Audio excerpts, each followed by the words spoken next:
आज बताते हैं नया टॉपिक है कि विवाह कितने प्रकार से होता है। विवाह कितने प्रकार से होता है आपने समाज के अंदर सुना होगा, देखा होगा। एक तरीके से होता है, आजकल दो तरीके से होने लगे हैं, वो अलग बात है। लेकिन इतिहासकारों के अनुसार, वेदों के अनुसार, एक संस्कृति के अनुसार जो विवाह है, जो शादी है, वो 8 प्रकार से की जा सकती है। 8 प्रकार से की जा सकती है। अब वो आप किस तरीके से कर रहे हो, वो उसी के आधार पर उसका नाम है। तो वो 8 प्रकार से जो विवाह है होता है, जो शादी होती है, उनके बारे में मैं बता रहा हूँ। पहला विवाह होता है ब्रह्म विवाह। जो ब्रह्म विवाह है या ब्राह्मण विवाह हम इसे कह सकते हैं। ब्राह्मण विवाह उसके अंदर क्या होता है कि ब्राह्मण विवाह उसे कहेंगे हम जिसके अंदर दहेज लिया भी जाता है। दहेज सहित उसी श्रेणी के पुरुष के साथ यदि शादी होती है तो उसे ब्राह्मण विवाह हम कहते हैं।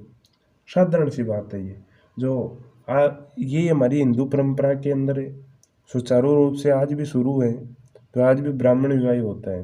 क्यों होता है? क्योंकि हम दहेज भी लेते हैं, दहेज देते भी हैं, और हमारी श्रेणी के पुरुष के साथ ही उसकी शादी करवाई जाती है। तो ये हो गया ब्राह्मण विवाह। दूसरा विवाह आता है देव विवाह। दूसरा विवाह कौन सा आती है? दूसरी शादी किस प्रकार से होती है? देव विवाह है। जो यज्ञ करवाते थे पुरोहित, एक तरह से ब्राह्मण को भी कहते थे पहले। तो जो राजा महाराजाओं के यज्ञ करवाते थे, उन यज्ञ करवाने वाले जो पुरोहित होते थे, उनके साथ जो शादी रची जाती थी उसे देव विवाह कहा जाता था। उसे देव विवाह कहा जाता था। तीसरा विवाह आता है आरस विवाह। आरस विवाह कौन सा होता है? जिसके अंदर जो कन्या का पिता है, जो कन्या का पिता है, वो वर पक्ष को एक जोड़ी गाय देता है और बेल देना पड़ता है, जिसके अंदर होता है आर्ष विवाह। आर्ष विवाह के अंदर क्या होता है? जो पिता होता है, जो लड़की का पिता होता है, वो लड़की के पिता को या लड़के को एक गाय देता है, एक जोड़ी गाय मान लेते हैं, और एक बैल दिया करता था, जिसे आर्ष विवाह कहा करते हैं। चौथा विवाह आता है प्रजापत्य विवाह। प्रजापत्य विवाह है, जिसके अंदर क्या होता है कि बिना दहेज और बिना कन्या की कीमत की मांग किए बिना जो विवाह होता है उसे कहते हैं प्रजापत्य विवाह। और ये ऑल द बेस्ट विवाह होता है। क्यों होता है? क्योंकि इसके अंदर न तो दहेज लिया जाता है और न लड़की की कीमत ली जाती है। किसी कन्या की इसके अंदर कीमत नहीं ली जाती है। वही होता है प्रजापत्य विवाह, जो आज भी समाज के अंदर धीरे धीरे प्रचलन के अंदर अच्छा आ रहा है। क्यों? क्योंकि कई व्यक्ति ऐसे हैं समाज के अंदर जो दहेज लेते नहीं है, देते नहीं है, और कन्या का भी 1 रुपया नहीं लेते। वो एक संस्कारी व्यक्तियों की बात होती है, जो अच्छे समाज के अंदर आते हैं, जो अच्छे परिवार से बिलोंग करते हैं, वो ये विवाह अधिक श्रेय मानते हैं, जिसे कहते हैं प्रजापत्य विवाह।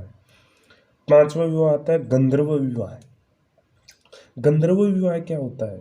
गंधर्व विवाह के अंदर क्या होता है कि माता पिता की कोई इच्छा नहीं होती है, यानी माता पिता की बिना इच्छा के जो वर और जो कन्या के अंदर जो गुप्त रूप से विवाह होता है उसे कहते हैं गंधर्व विवाह।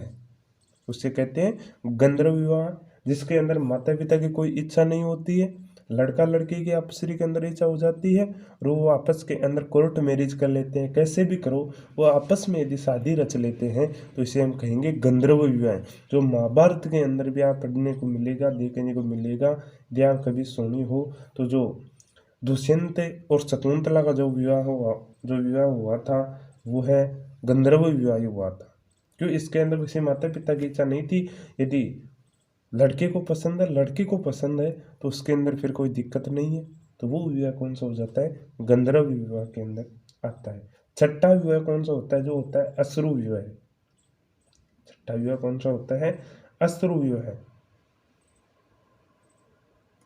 अश्रु विवाह के अंदर क्या होता है कि जो कन्या का पिता है, जो कन्या का पिता है, वो वर पक्ष से, यानी लड़के से या लड़की के पिता से कोई मान लो चाहिए, वो लड़के वालों से क्या लेता है? लड़की का मूल्य ले लेता है।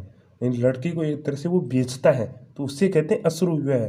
जो भी आज भी कई इतने महान महान मूर्ख व्यक्ति हमारे समाज के अंदर विद्यमान है आज भी, जो कन्या का पैसा लेते हैं उसके बाद उसकी शादी रचते हैं, तो इसे कहेंगे हम अश्रु विवाह।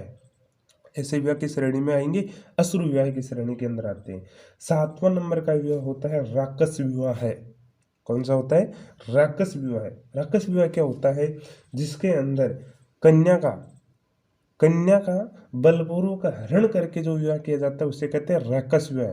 जिसके अंदर कन्या की कोई इच्छा नहीं होती, लड़की की कोई इच्छा नहीं होता है, जबरदस्ती उसके साथ अपहरण करते, अपहरण करने के बाद में जबरदस्ती जो विवाह किया जाता है उसे हम राक्षस विवाह कहते हैं। उसे कौन सा विवाह कहेंगे? हमें राक्षस विवाह कहेंगे। अब 8 नंबर का विवाह आता है पेशाच विवाह। पेशाच विवाह है, ये क्या होता है पेशाच विवाह? ये कैसे होता है, कैसे संपन्न होता है? कन्या को जो भगाकर विवाह करते हैं उसे कहते हैं पेशाच विवाह। उसे क्या कहते हैं?